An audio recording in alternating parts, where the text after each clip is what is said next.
बताया था कि जो ब्लड होता है वो पूरी बॉडी में वेन, आर्टरीज और कैपिलरीज के थ्रू मूव करता है। तो जो ब्लड वेसल्स होती हैं वो तीन तरीके की होती हैं। एक होती है आर्टरीज, नेक्स्ट वेन और नेक्स्ट कैपिलरीज। जो वेन्स होती हैं उनकी जो वॉल होती है वो थोड़ी सी थिक होती है। इसका रीजन होता है, क्वेश्चन पूछा भी जाता है कि आर्टरीज जो होती है उनकी जो वॉल होती है वो इन कंपैरिजन टू वेन वो थिक क्यों होती है।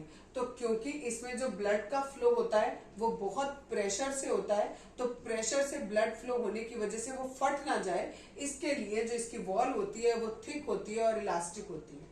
जबकि वेन्स जो होती है वो थिन होती है और लेस इलास्टिक होती है, क्योंकि इसमें ब्लड का प्रेशर बहुत लो होता है। और जो कैपिलरीज होती हैं वो और भी ज्यादा थिन होती हैं, इससे वेन से भी ज्यादा थिन होती है इनकी वॉल्स। क्यों होती है? क्योंकि इसमें जो प्रेशर है ब्लड का वो और भी ज्यादा कम है। सबसे ज्यादा ब्लड का जो प्रेशर है वो इसमें होगा, उससे कम इसमें होगा और इसमें सबसे कम प्रेशर होगा। नेक्स्ट पॉइंट है, जो आर्टरीज होती हैं वो कैरी करती हैं blood away from the heart, heart से ब्लड को लेके जाती है। ठीक है, वेन्स क्या करती हैं? हार्ट में लेकर आती हैं। और ये कैपिलरीज क्या करती हैं? ये पूरा एक नेटवर्क बनाती हैं बिटवीन वेन्स और आर्टरीज, वेन और आर्टरी के बीच में एक पूरा नेटवर्क बनाती है। जो आर्टरीज होती हैं वो ऑक्सीजन रिच ब्लड कैरी करती हैं, जबकि जो वेन्स होती हैं वो carbon dioxide rich blood carry करती हैं। और जो कैपिलरीज होती हैं ये एक्सचेंज का काम कराती हैं, इनकी जो वॉल्स होती हैं उनके थ्रू सब्सटेंस का एक्सचेंज होता है केवल। जो आर्टरीज होती हैं इनमें वॉल्व नहीं होते हैं।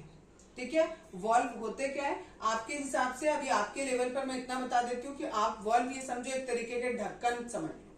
ठीक है, जो आर्टरीज होती है उसमें जो है ये वॉल्व नहीं होते हैं, जबकि वेन्स में ये वॉल्व होते हैं। किस लिए होते हैं? जिससे वेन में कैसा ब्लड फ्लो हो रहा है? Carbon dioxide rich blood flow हो रहा है।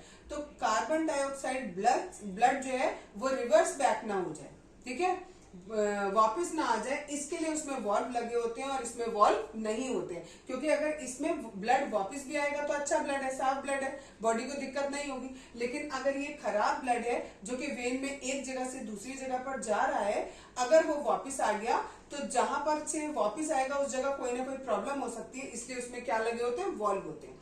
और कैपिलरीज में इन वॉल्व की कोई जरूरत नहीं होती है।